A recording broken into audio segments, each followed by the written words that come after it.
नमस्कार, तेज हरियाणा के special bulletin में आप सभी का स्वागत है। किसानों के लाठीचार्ज पर सियासत हुई शुरू। 3 कृषि अध्यादेशों पर किसानों के सुझाव जानने रोहतक पहुंचा भाजपा के 3 सांसदों का डेलीगेशन। कृषि से जुड़े 3 अध्यादेशों के खिलाफ विरोध प्रदर्शन कर रहे किसानों पर हुए लाठीचार्ज पर अब सियासत जारी है, जहां पर भारतीय जनता पार्टी के प्रदेशाध्यक्ष ओम प्रकाश धनखड़ ने अपने 3 सांसदों की ड्यूटी किसानों से बातचीत करने के लिए लगाई है। इसमें भिवानी के सांसद धर्मवीर सिंह, हिसार से विजेंद्र सिंह और कुरुक्षेत्र के सांसद नायब सिंह सैनी को शामिल किया गया है। ये तीनों सांसद रोहतक में किसानों से मुलाकात करने के लिए पहुंचे। यहां वे किसानों से संवाद कर रहे हैं, उनकी समस्याएं भी सुन रहे हैं। इसके बाद वे करनाल जाएंगे, वहां भी किसानों से मुलाकात करेंगे। रविवार को पंचकुला में किसानों से मिलेंगे। गौरतलब है कि गुरुवार को पीपली में किसान रैली के दौरान किसानों पर हुए लाठीचार्ज के बाद ये मामला गर्मा गया है। ऐसे में भाजपा मामले को शांत करने में जुटी है, तो वहीं दूसरे विपक्षी दल इस मुद्दे को हवा देने में लगे हैं।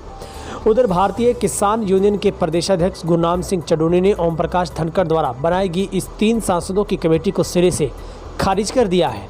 उन्होंने कहा कि वे किसानों को गुमराह कर रहे हैं। अगर किसानों की चिंता है तो लोकसभा के मानसून सत्र में कृषि अध्यादेशों को कानून बनाने से रोका जाए।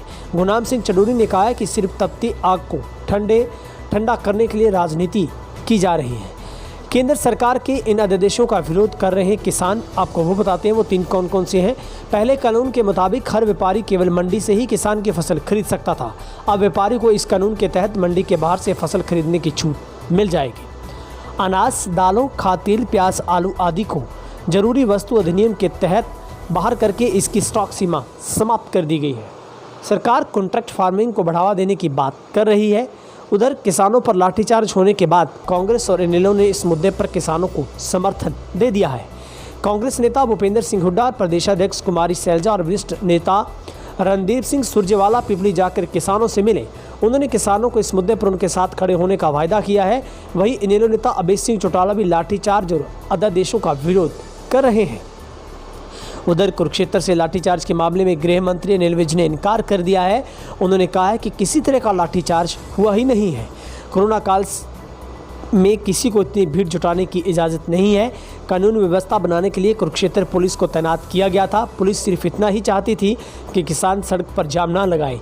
इसके अलावा वहाँ ऐसा कुछ भी नहीं हुआ जैसे विपक्ष प्रचारित कर अपनी सुर्खियाँ बटोर रहा है। तो निश्चित तौर पर किसानों के इस लाठीचार्ज पर अब सियासत का खेल शुरू हुआ है और 3 कृषि अध्यादेशों पर किसानों के सुझावों को जानने के लिए रोहतक पहुंचे भाजपा के 3 सांसदों का डेलीगेशन अब किसानों से बातचीत कर रहा है, जहां पर काफ़ी गहमा-गहमी का माहौल है और किसानों की बात अब सांसदों को सीधे नाक पर सुननी पड़ रही है। हालांकि पूरे देश में इस किसानों के साथ हुई बर्बरतापूर्ण व्यवहार का हर किसी की ओर से इसका निंदा प्रस्ताव किया जा रहा है। ऐसे में अब देखना ये होगा बीजेपी किसानों को खुश करने में कैसे और किस तथ्य को आगे लेकर किसानों को अब खुश करेगी। बहरहाल किसानों की ओर से लगातार पूरे प्रदेश में इस लाठीचार्ज के बाद विरोध प्रदर्शन को शुरू किया गया है।